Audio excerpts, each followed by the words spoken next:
Olá, meus amigos e minhas amigas, sejam bem-vindos ao nosso segundo programa. Mas antes de mais nada, corre lá, dá um like, se inscreve no canal. Nesse segundo programa, nós teremos uma matéria com o índio xamã Roman. Ele é músico, artesão, falará um pouco sobre a sua vivência cultural, falará sobre cultura astral, sua vivência no Brasil. Vale muito a pena conferir. Vidas em Fim.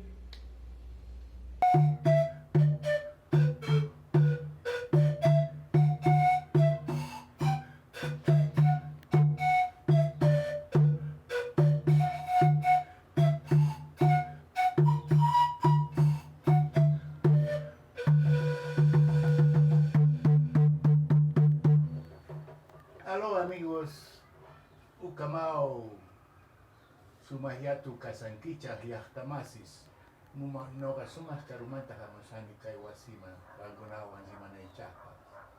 Eu falei um pouco do meu idioma, o idioma quechua.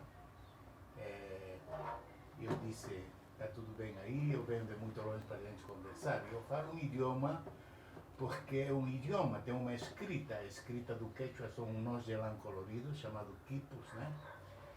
E porque um idioma indígena, quando não tem escrita, a gente chama ele de dialeto, um idioma morto, aqui no caso. Então eu trabalho com xamanismo, sou escultor, sou músico, palestrante, ator. E eu fui mandado aqui para o Brasil para trabalhar com todas as artes que eu sei, especialmente com xamanismo. E fui mandado porque, pelo que me informaram lá nos Andes, que são das montanhas andinas da terra dos Incas, a visão que eles têm do Brasil é que o Brasil é o último país no planeta que está criando uma nova sociedade, uma nova cultura. Então os xamãs que conhecem tudo isso me disseram, vai lá e trata de, através das artes e do xamanismo, trata de participar da formação dessa cultura, mas o mais importante, aprenda o idioma, porque o idioma é a porta de entrada. O Brasil é um país muito especial, é o único país diferente da América Latina, porque fala um idioma diferente, é um conglomerado de culturas, e aquilo tudo a mim me cativou bastante. Na Bolívia eu tocava os instrumentos andinos, né? Então aqui no Brasil eu tive contato com a música ocidental, aprendi a tocar bateria. Quer dizer, eu já nasci com o talento da música, então para mim era muito fácil aprender os instrumentos. E aprendi a tocar a bateria, com um instrumento muito difícil, mas para mim tudo bem. Através da bateria que incursionei na cultura ocidental, na cultura musical do Ocidente, né? Tive contato com os ritmos afros, com os afro-cubanos, afro-brasileiros, com os ritmos afro-bolivianos, inclusive, porque tem um grupo de negros na Bolívia que deixaram sua marca aí, em algumas danças. E isso me levou a abrir mais minha mente, né? A música é uma coisa universal, ela tem um poder assim muito forte. A música, tanto que existe uma área holística, né? Medicina alternativa, musicoterapia, né? Você pode curar com a música, claro. Precisa ter muito conhecimento da música. E dessa forma eu me tirei minha carteira de músico profissional aqui no Brasil. Trabalhava em boate, fazia baile, tinha que botar um smoke. Mas era um outro universo, uma outra experiência que de certa forma foi muito importante para eu poder comparar minha cultura musical com a cultura musical ocidental, né? Então também descobri que a música de alta montanha chega no espírito muito mais rápido que a cultura ocidental, porque na cultura ocidental é tudo de consumo massificado, é direcionado para consumir de todos os jeitos o tempo todo. Talvez isso também faça que a pessoa não consiga se desprender do ter, né? E passa a botar em primeiro plano, né? Na sabedoria indígena, primeiro é o ser, e isso é universal isso, né? Se nós trabalhamos com a ideia de que dentro de todo ser humano tem um chamado homicídio, isso quer dizer que somos universais, apenas a nossa cultura se manifesta de diferentes formas segundo o planeta, né? Então, a música nesse universo que tem um papel muito importante, mas, é claro, música de qualidade, música com raiz, música com essência, não música de consumo massificado. Tudo bem, acho que tudo é válido, mas quando a pessoa começa a enxergar o que é de fato qualidade de vida, começa a mudar seus códigos, né?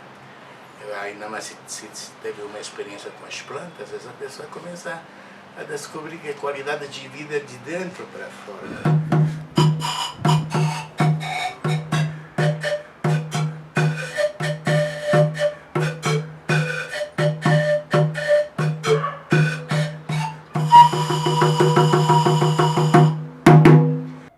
E obviamente que estas informações não estão ao alcance do público, não está publicado em livros, não está na internet por causa do preconceito dos ocidentais em relação às culturas indígenas, né? Podemos até dizer de racismo, muito sutil, muito um racismo da indiferença, de dar tapinha nas costas, e brecar, bloquear os projetos da gente. E bem, a questão é que eu achei que eu tinha que continuar assim aqui, e como sou de uma terceira geração de xamãs, eu trabalho com plantas expansivas da consciência. Isso tudo obviamente é novo, né? Porque o xamanismo que se pratica aqui na cidade de São Paulo e nas cidades ocidentais com as plantas é outra história, é outra postura, né? Muita doutrina. Então, na nossa ótica, a natureza não aceita doutrinas, essas plantas não aceitam doutrinas, né? Tem que ser do jeito que a gente faz, e dessa maneira eu tenho trabalhado aqui, como também dado algumas aulas para pessoas que de fato se interessam nestas culturas, né? Porque a ideia é fundir as duas culturas. Dentro do xamanismo, o xamanismo das plantas expansivas da consciência vai além do espírito, né? Meus amigos, minhas amigas, nesse segundo bloco nós teremos uma matéria com a professora e escritora Cleide Ruiz. Ela escreve crônicas espíritas, falando um pouco sobre ancestralidade, um pouco sobre vidas passadas. Vale a pena conferir.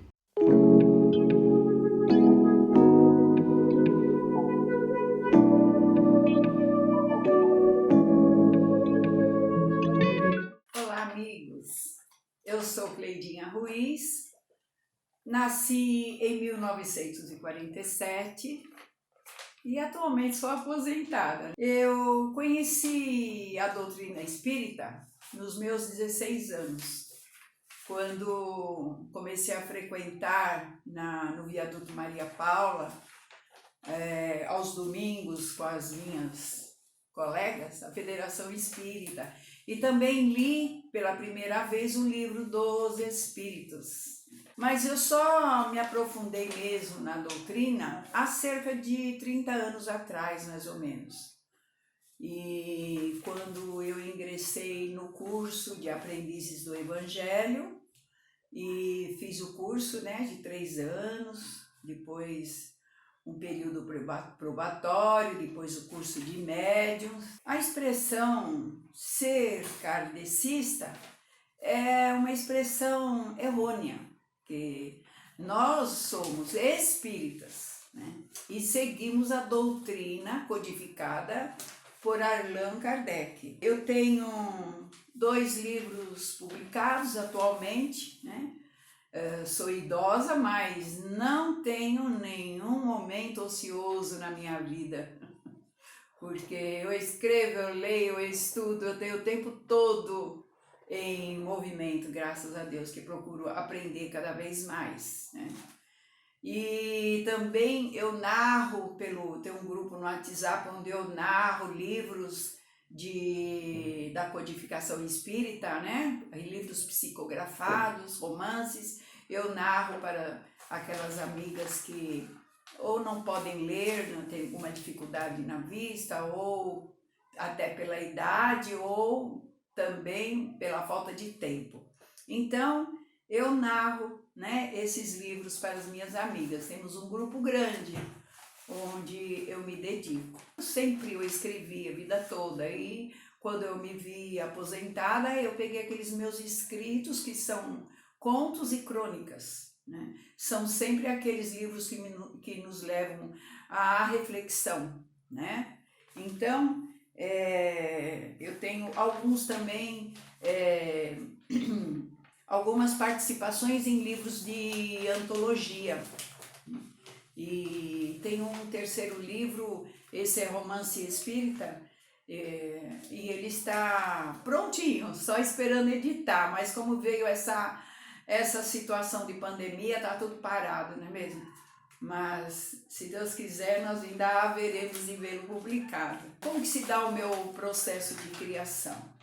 Geralmente ele se dá através de algum fato que eu presencio, situações reais, né? Onde, quando eu me coloco para escrever, eu sou fortemente intuída a me levar para escrever, que aquela história leve a pessoa a refletir, sempre baseado nos ensinamentos da doutrina espírita. E também as dificuldades para se publicar um livro justamente o preço das edições. Olha, ainda estão falando por aí de cobrar não sei o que dos livros aí, uma porcentagem. Eu não entendo, porque o escritor brasileiro, ele é muito desconsiderado pelo governo, né? Porque é muito caro fazer uma edição de um livro. E tem algumas editoras, inclusive espíritas, onde não é cobrado nada, não existe a cobrança. Mas o que acontece? Tem que ser um autor já de nome, né? Tem que estar dentro da linha do que eles esperam, né? Não é qualquer publicação que eles aceitam para publicar. O público, o consumidor espírita, ele é bem grande, sabe? Tanto para livros como para filmes, para vídeos. O que você coloca também, eu tenho um grande número de seguidores, né, que gostam do que eu escrevo.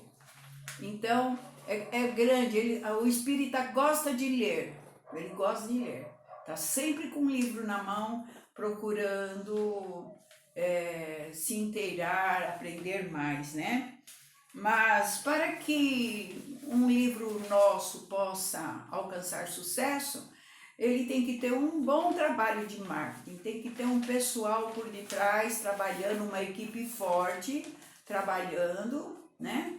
Então também não é para todo mundo. Ou um golpe de sorte, de repente, num golpe de sorte você consegue se projetar. Eu trabalho no Centro Espírita. A minha casa chama-se Apóstolo Mateus, fica em São Mateus.